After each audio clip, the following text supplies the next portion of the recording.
Welcome to another live, folks. Welcome to another discussion about Reiki,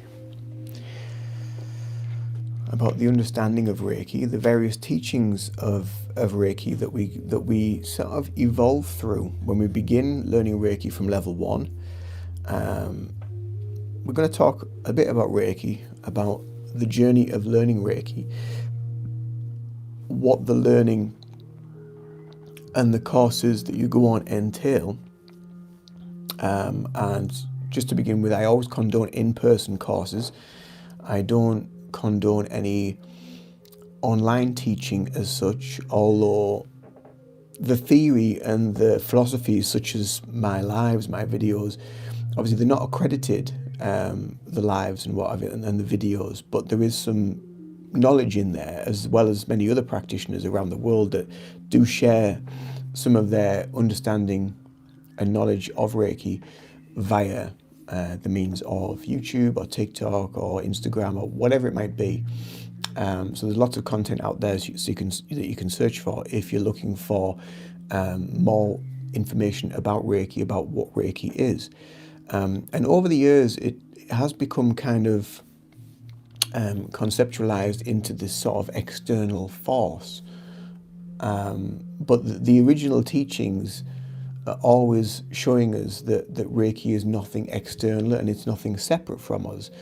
So a lot of people, when they practice Reiki or when they teach Reiki, they talk about channeling and energy.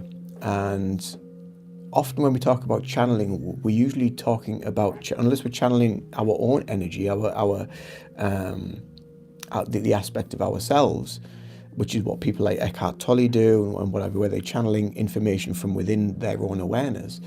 But a lot of the time, channeling usually means that we're channeling an external entity or energy that we're connecting to, whereas Reiki is an energy form that resides and exists within everything. So this is where we have to kind of get to the concept of what chi and ki and prana is. And again, there's a lot of sort of mystification with regards to that, with regards to what this energy form is. So when we go to see, say, an acupuncture practitioner or acupuncturist, or we go for reflexology, or we may go for shiatsu massage, or maybe even EFT, because that connects to the acupressure points as well. But when we go to see someone for that, then they're also connecting to your chi, your ki, your prana, and these energy meridians that flow through the body. So again, a lot of description of chi classes it as kind of like an external sort of vehicle or energy form or being or entity, whereas in actual fact, it's something that we're all a part of. And that's why it's called a universal life force energy. And I think as soon as somebody mentions the universe, we kind of like separate ourselves from the physical to the universal realms. And there's obviously there's many realms you can go through within a spiritual context. However, when we're talking of universal realms, universal tends to mean, it's like when you buy something to fit something. And it has a universal fitting. It means it fits everything. So universal means everything, basically. And that's kind of like where we're coming from within regards to universal life force energy, or your ki, or your chi, or your prana. It means everything. Everyone and everything is an aspect of this. The food that you eat, the pavement that you walk upon, the trees, the air, the blood that flows through your body, your muscles. It's all an aspect of your chi or your ki.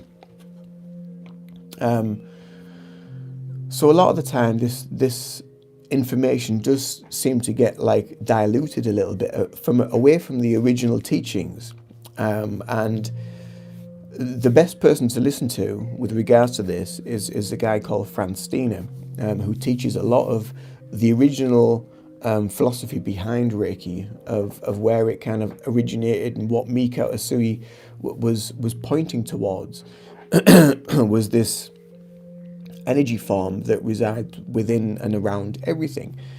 And it's a little bit like, in the Star Wars movies where they talk about the Force.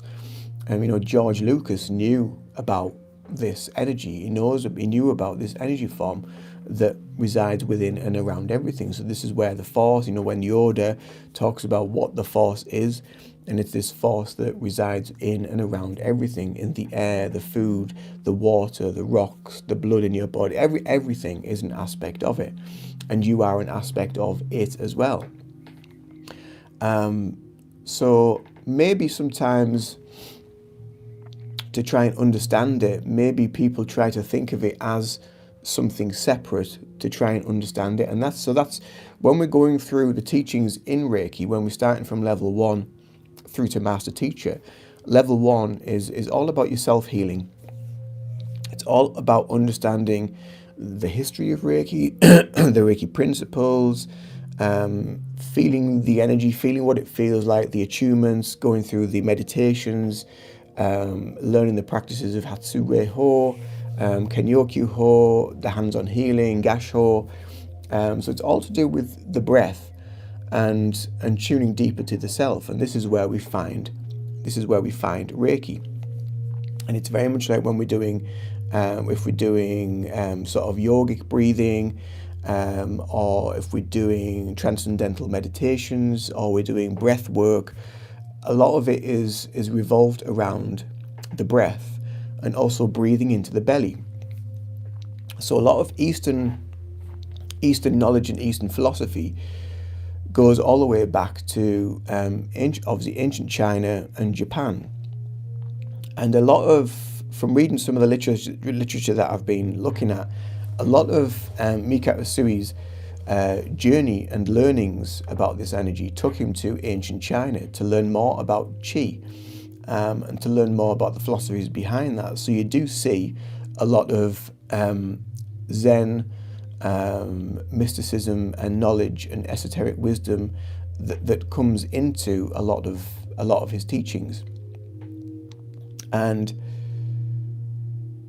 yeah, so without trying to get too deep into it, so your level 1 is all about your self-healing and understanding, kind of like on a basic level, what it is. And sometimes in level 1, the easiest way to understand it is to have that little bit of separation, that it's here and now you're connecting to Reiki, and now you're sort of channeling Reiki. But in actual fact, we're not really channeling anything as such, other than what we already are. And Mika Usui's teachings is always going to discover this great bright light.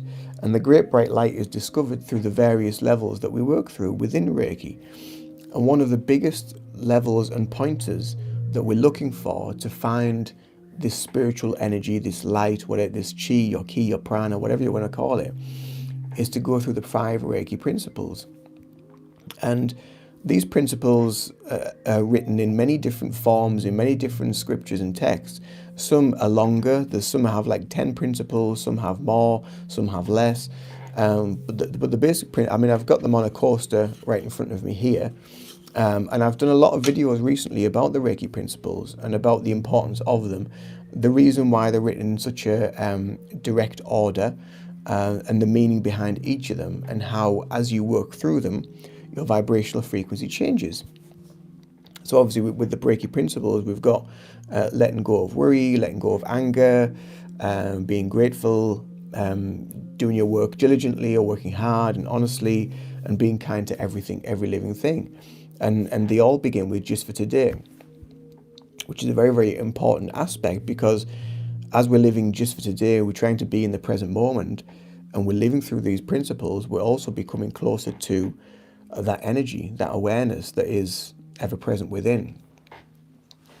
So if you've been meditating for a while, or maybe you're new to meditation, and maybe you've been meditating for some months, and your practice has started to develop, and you get to a point, I often say it's usually after about 20 minutes, when you've developed your practice, that you start to get into this really, really kind of lovely, flowy, gentle state where that oneness, that connection, And the wonderful thing about it is always there. It never goes anywhere. Just because you stop practicing doesn't mean that your energy or that connection to Reiki or Chi has ended. The only reason why you've deeply connected to it is because you've been able to let go. You've let go of any worries, you let go of any anger, you're being grateful for your present moment, you're being diligent with the time that you're spending meditating and focusing on yourself, and you're bringing compassion into yourself and to the world that is around you as well. So it's a beautiful journey, it's a beautiful introspective journey of understanding yourself on a much deeper level, but also connecting to something that is also much deeper. And through that connection comes more wisdom and more understanding of yourself. And it's a beautiful, beautiful process. And that is when we're in that state, when we're in that place, when we're in that brainwave state. I always say this about Reiki and about all of the therapies that I use as well, and many other people use. It's always about the brainwave state. It's always about getting to that level of consciousness, and the consciousness of being, not distracted, but just being totally present.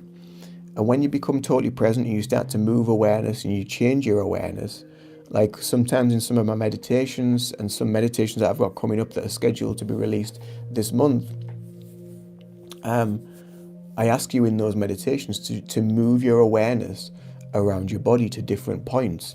So moving your awareness to the top of your head or the soles of your feet, being fully present and fully aware of each toe, the arch of the feet, the heels, really placing your full awareness in those points.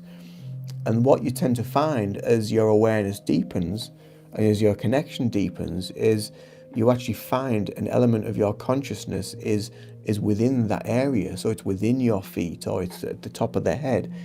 And you feel the energy form, you feel an aliveness that is there. And that is chi. That's your ki, that's your energy, that's your prana, and that's what we're looking for. And as I mentioned earlier, it is nothing separate from where we are in every single moment of every single day. It is always there. It's just the world, the mind, the things that distract us. But with practice, with time, with diligence, with working honestly and diligently and with integrity, over time you become it becomes an easier way of being. You become more harmonious within the self, and you become present, as Alex has rightly said. So welcome, Alex. Thank you for just popping in at the most opportune moment there with a wonderful connection to divine synchronicity, which is something I was talking about in my last live quite a bit, with synchronicity.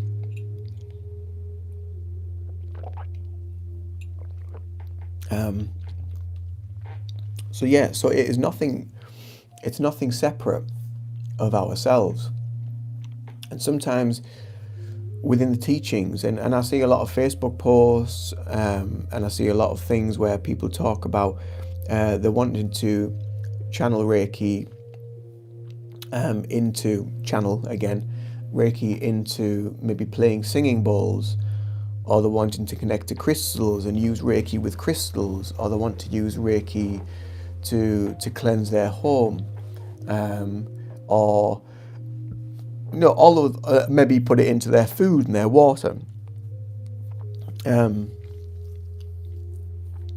there's always this sort of division. There's always this sort of separation between ourselves and Reiki. And also people say about knowing how to turn it off or turn it back on again. But surely if you're in a place of full compassion, of full awareness, of just being present in love and within the energy of yourself, then surely that is not something you want to turn off. You always want to be with it. You always want to be within that space of that energy and try to integrate that into every place within your life. And it's the same when we're in meditation. it's so we sit, we meditate for 20 minutes, however long it might be. And then if you come out of your meditation like, they've really pissed me off, then you're coming straight out of your practice. But if we start to integrate it within life and become more harmonious with the world and the people that are around us, and not react and I know things happen, things come up, yeah, shit happens and yada yada yada.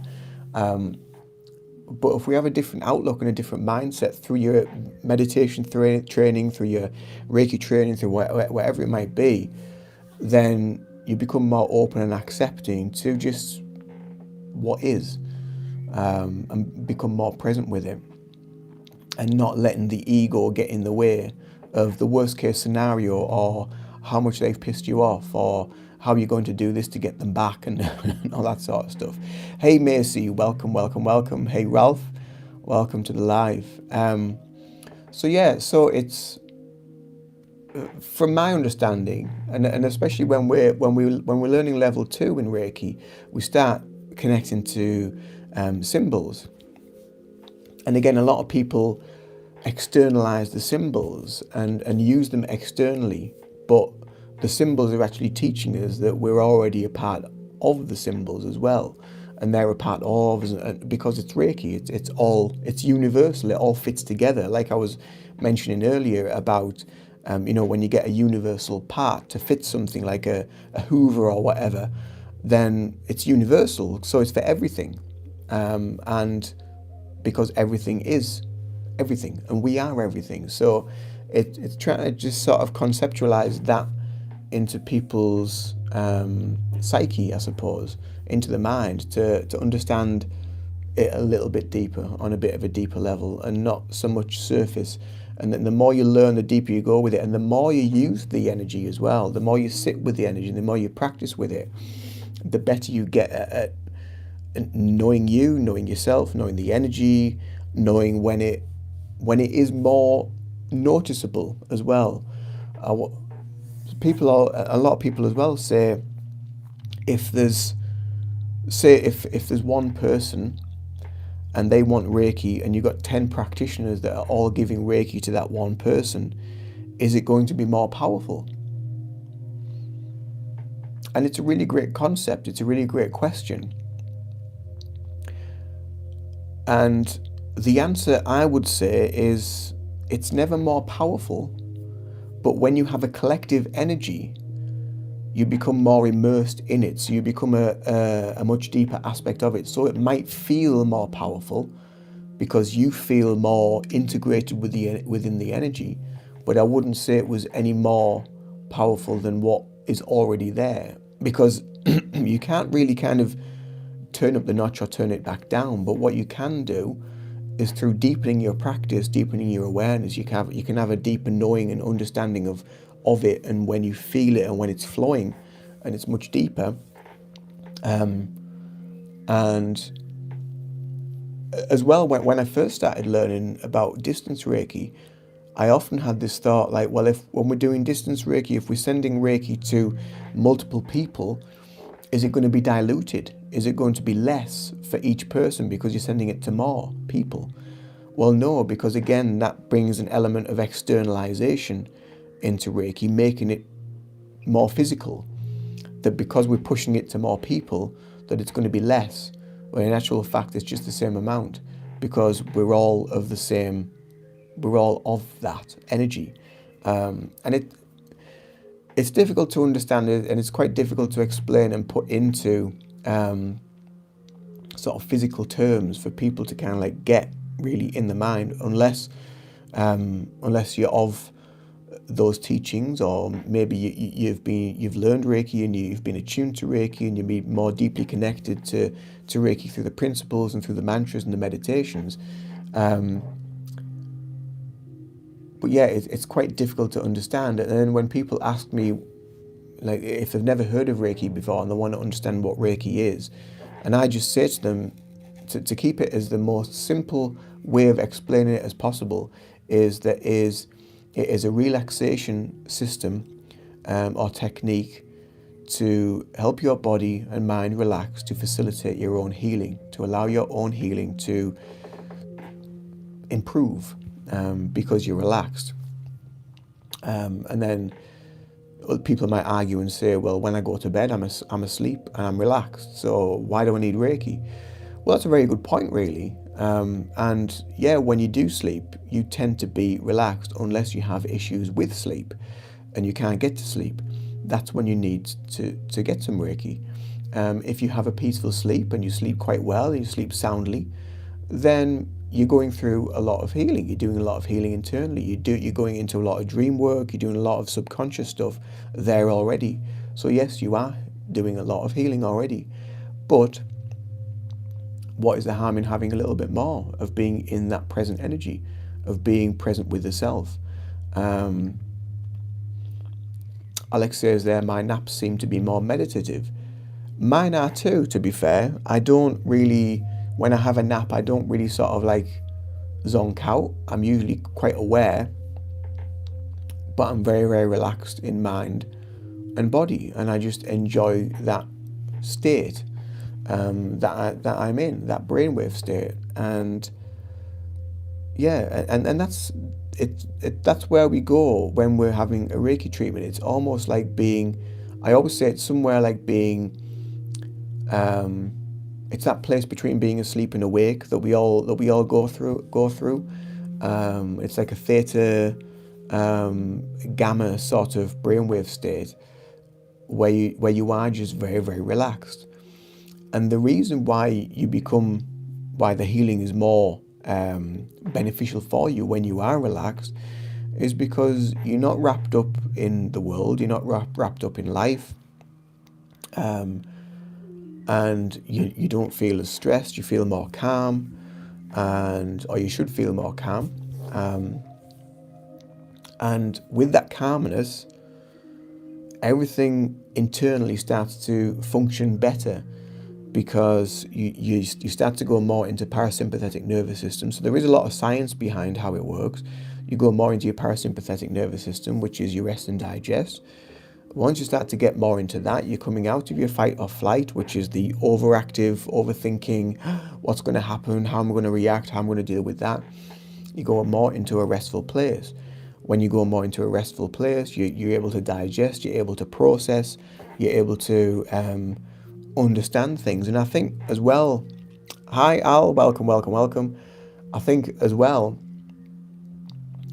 a lot of culture now and a lot of the social aspect of the world now, we've lost a lot of connection, with family, with friends, and people tend not to have meals together anymore. People don't really communicate that much together that very well, like person to person. So we've lost a big aspect of that. And through that alone, creates a lot of emotional issues, creates a lot of mental issues. So that's why we see a lot of mental health, a lot of anxiety, a lot of depression, a lot of panic attacks, a lot of worry, a lot of stress, a lot of drama, a lot of addiction to try and sort of deal with that stuff and cover it up. And that's what we see a lot happening in the world, because they're not giving themselves time to just stop and to just process and to just be.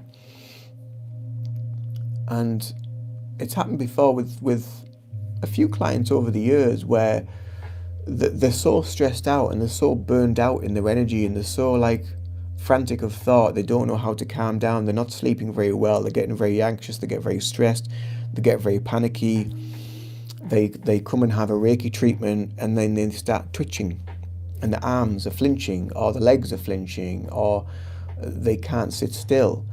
And I always say to them at the end, that is actually a really, really good thing that you're twitching, because your nervous system is responding. It's not used to it.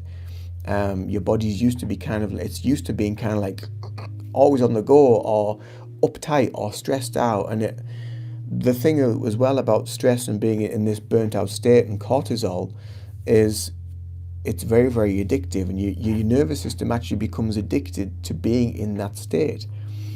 So we have to relearn how to get out of that stressed out state by getting back into a more neutral, harmonious state of being in calm, balanced mindset. And when you're in a calm, balanced mindset,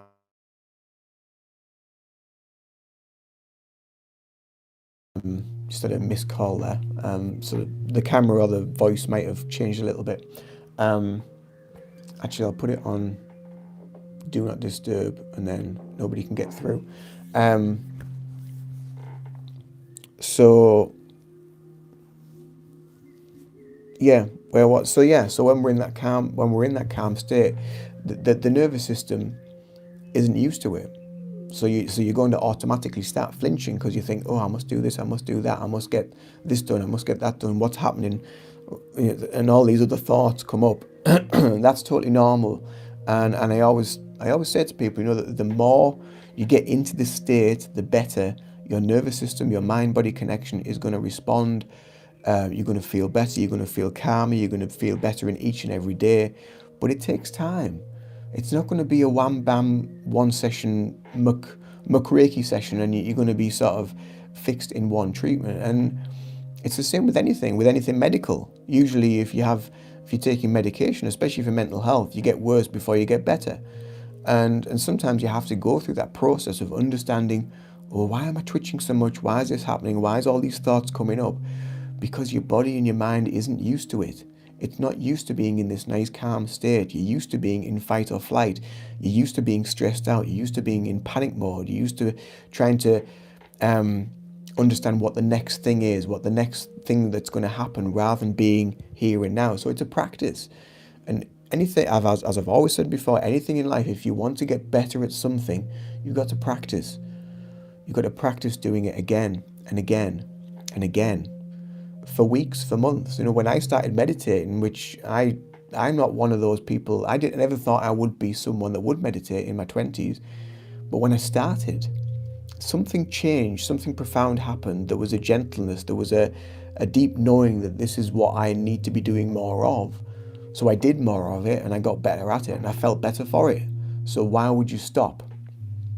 It's the same with exercise. If you anxiety, exercise and anxiety go really, really well together, because anxiousness is all about your nervous system, like wanting to react, wanting to do something, thinking about the next thing, thinking about what's been happening.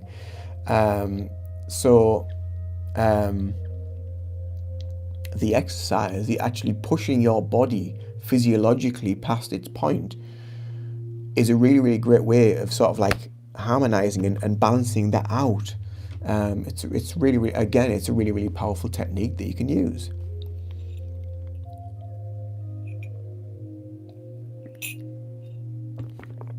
Alex, Ian, I can imagine, since you believe in Reiki so fervently, that it is likely absolutely frustrating for you trying to get more on board.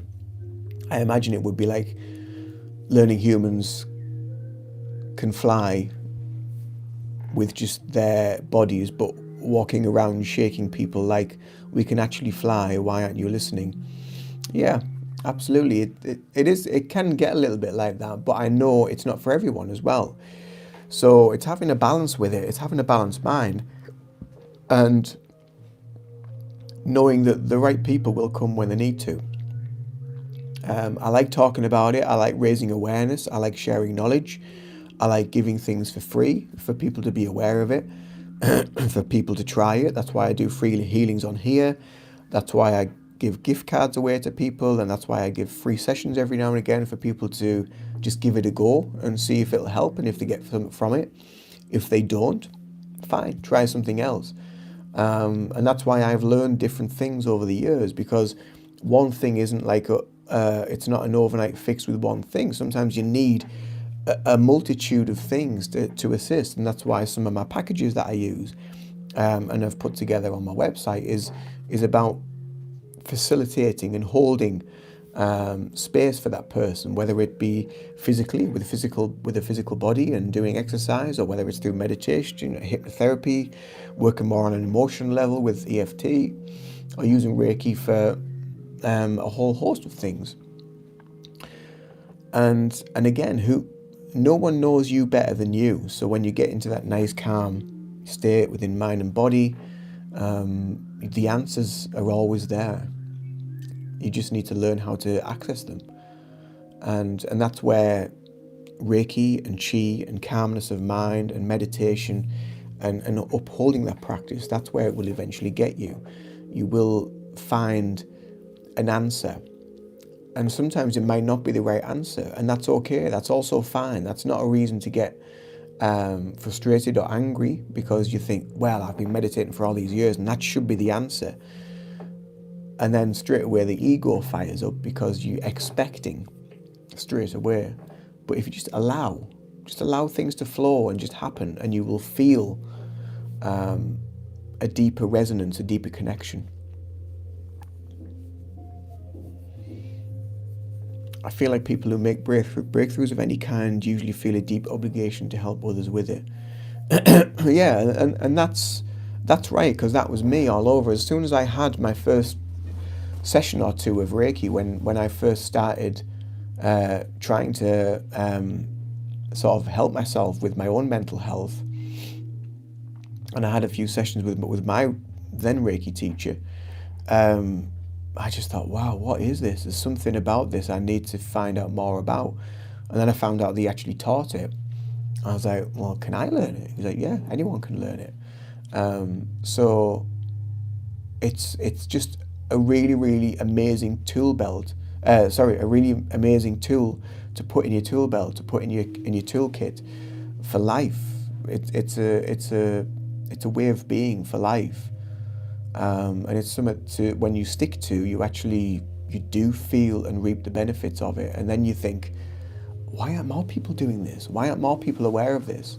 And in 1980, there was only really, I think there was 22 Reiki masters around the world in 1980. So it's still a relatively new art form, even though it was rediscovered by Mikao Usui in the early 20th century. So it's still relatively new. And it's just getting people to be more aware of it and just to drop the, just drop a little bit of like, people know everything, and that's not going to help, or people will say, well, it's just a placebo. Well, even if it's a placebo and it's helped, then what harm is it doing? It's actually working.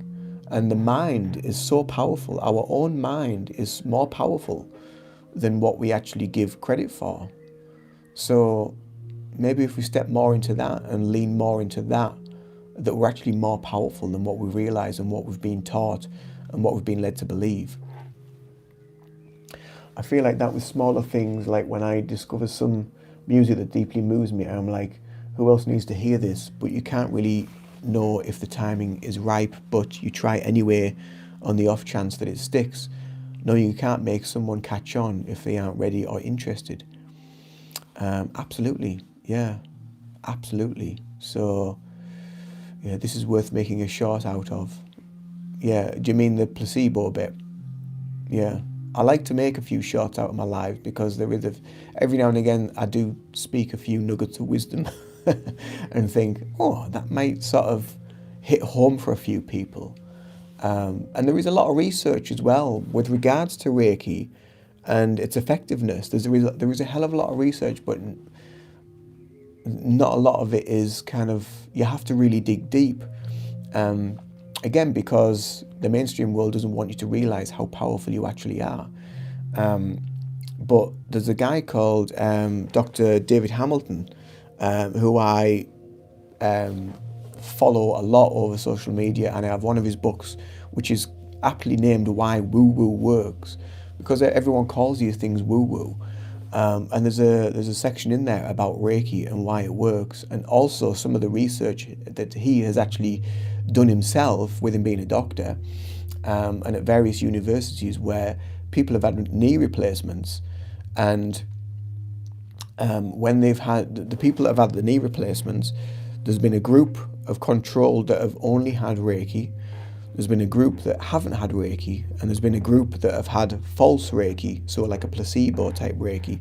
The people that received the Reiki actually had less pain overall and healed quicker than those that didn't have Reiki and had the placebo Reiki. So there is a lot of evidence out there to say that, yeah, it's actually very, very beneficial for people's mind and body and their own energy.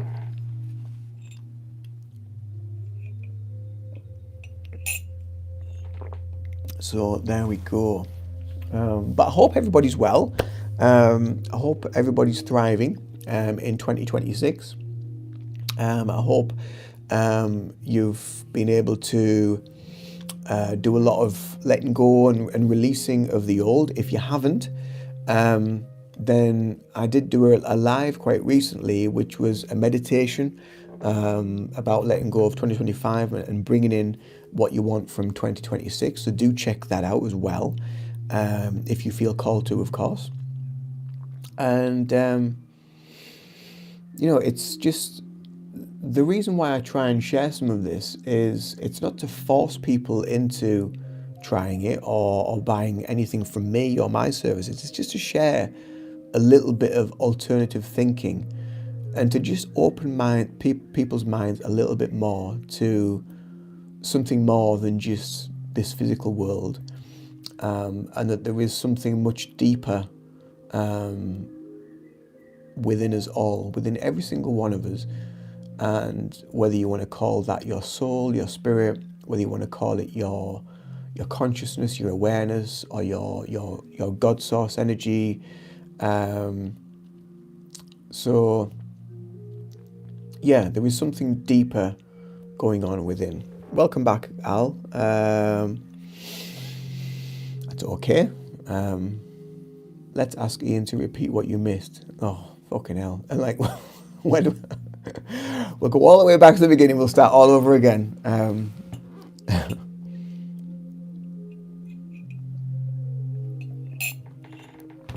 Something is behind the curtain. Yeah, I love that.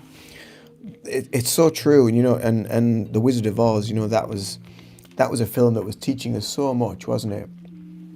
The same as like Alice in Wonderland and all these other films, The Matrix and stuff, that have been showing us things like kind of behind a veil. And even some of it, when you start to kind of like awaken, and you start to see things, you see the cracks through the system, and you start to become more aware of something more that's going on, and you actually think, oh, actually, yeah. When I started rewatching sort of superhero movies, and I was thinking that there's this connection, and they all have this emblem in the chest. I'm thinking, why is the emblem always within the chest? And then I started to realize, actually, well, that's where your soul is. That's where your power is. That's where your deep knowing is, in your heart. In connecting to that. Yeah, you just watch things, and there's so much in movies, in like Marvel movies and whatever. There's so much within there that's given us so much wisdom and truth and connection. But the majority of the time, most people aren't even thinking about that. They're just thinking about that. Oh my God, look at the graphics. Oh my God, like they're just taken away by all of the falseness of it all. Yeah, which brings me on to another. I'm actually going to go into another subject now, which is about AI. Not you, Al. AI. Al. AI. Not Al, but AI. Yeah, the answers are right here in you the whole time. They are. It's looking beyond what we are told. Absolutely. Every time. Yeah. So yeah, one of my good friends, he sent me a message yesterday. It was a really, really long message about AI and about the downfall of humanity and this, that, and the other. And I'm thinking, has he actually written this? Because it seemed a bit kind of like the words were quite long, what was being used, let's just say. And And so I said to him, I said, did you write all that? And he said, no. He said, actually, I got AI to write it, to write it for me. But AI, it says it all really because it's artificial intelligence. It's not real intelligence, it's artificial. And it's got its uses, it's got its place. And on some level, yeah, it's great for using for certain things, like thinking of YouTube titles and descriptions for videos, and asking for different things and ideas, and business development ideas, all very good for that. But when something's artificial, doesn't that kind of like ring a bell for a lot of people? Or it should ring a bell for a lot of people. Artificial intelligence. And the way it is, and the way we're being kind of, I mean, I know we've talked about this before lots of times, but the way we're being kind of like pulled into it, it's going to, if we're not careful, it will take over real intelligence, because we'll be so used to using artificial intelligence for everything that we need that we won't be able to think for ourselves. We won't be able to rationalize and work out. And I mean, I always say as well that, you know, that common sense isn't very common anymore. And I think that's a big part of it, is because it's gradually being taken away from us. You need to be discerning with AI, absolutely. I have a long, spicy AI story, but can't put it here. Bandwidth limitation. I hated it staunchly, still do, but now I know more about it. I think AI will make actual intelligence shine more. Well, I would hope so. I would hope eventually it will get to that point. But also, the interesting thing as well is this thing that my mate sent me about AI and about how it's going to be the downfall.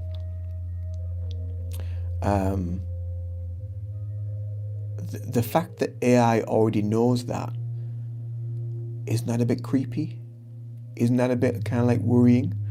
You see a lot of videos on social media where people will ask, you know, like things like Alexa, or they'll ask ChatGPT about what would happen with such and such. And then it tells you, and you think, that's a bit like creepy. It's a little bit like Black Mirror, isn't it? You know, the series Black Mirror, if you've ever watched it on Netflix, about the takeover of technology into humanity, and this sort of like crossing over.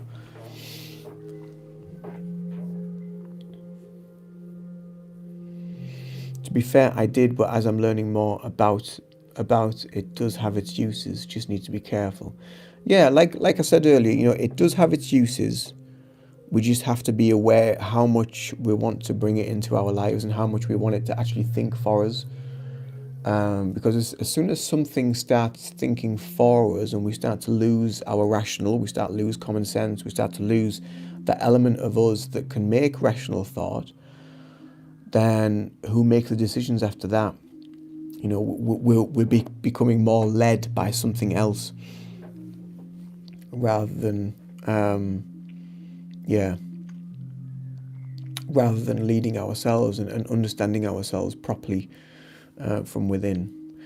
AI knows nothing at all. Imagine asking a plumber for advice about God and just getting 10001. Yeah, this is true. But yeah, there's a guy that I follow on TikTok, and he's up in Scotland somewhere, and he shares a lot of really interesting information about AI, and his thought on it is where he thinks of it being called ancient intelligence rather than artificial. I don't know about that. I don't know if it's ancient intelligence, but it's kind of like, it's just a catalogue of stuff that we already know, and maybe a little bit more that we don't know. But yeah, how much are we being hoodwinked into being dependent on it? That's the trouble. Are we becoming more dependent on it? And that's the key, dependency. Yeah, that's the key. So, yeah, I just thought it was a little bit of an interesting thing to share. So, I'm getting really hungry now. I need to go and have some lunch. I'm trying to reduce because I've been eating that much crap over Christmas. I'm trying to be mindful of what I'm eating and getting my diet back in order again. But yeah, so anyway, it's very easy to do, to get dependent on it, absolutely.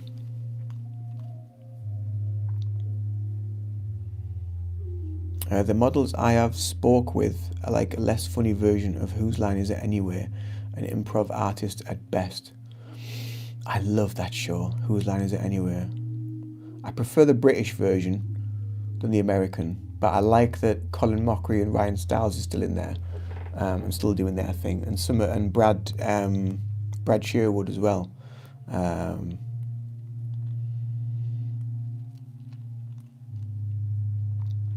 Yeah, it would be good to Zoom with you sometime, Alex, for sure. Yeah. You haven't seen the American version. It's all right. It's all right, but you know, with no disrespect to the American viewers, I always find American TV to be a bit OTT, whereas the British is a bit more subtle, I think. Yeah, so British humour is better. But even British humour now is becoming very, very careful, because of all this PC brigade and compliancy and human rights and all that bullshit, that's out there. And again, that has to be used with discernment as well, I think, because where do we go with humour and comedy? So it's just getting a bit too much. It's getting a bit. I mean, even now at work, it's ridiculous, really. But there's a lot of towns around the UK, and I'm sure it's the same around the world, where you get like all these like kids that are just out to just cause bother and what have you. And the security in the centre where I work, they have to kind of like escort them out, and they can only use force if it's kind of like needed because they've been attacked or whatever. And I'd said to them, I said, well, there must be a thing that they can bring in place where they can only come in being accompanied by an adult. And they said, actually, no, they can't, because it's against their human rights. They should be able to walk freely. And I'd said, well, surely if they want to be able to walk freely and do their own thing, then behave properly and not behave like dickheads. And he was like, well, yeah, that's true. But it's this human rights thing. It's just like, where does it end? It's just ridiculous. So, yeah. I think you have my email, Alex, and I think I've got your email as well. But yeah, it is getting very PC and very, yeah, a bit OTT. So anyway, guys, I'm going to head off, but thanks for joining me. Thanks for chatting. It's been lovely to chat again with you both. There's only been the two of you in, but it's been quite nice. It's been quite nice to have a sedate conversation without other people getting in the way of saying silly things. So thank you very much for being here. I'll see you breaking away from Instagram, so we'll talk to you later. Yeah, no worries, Alex. And yeah, so speak to you later, guys. Speak to you again soon. Thank you again for being here, and see you in another video very soon. Toodaloo for now. Bye bye.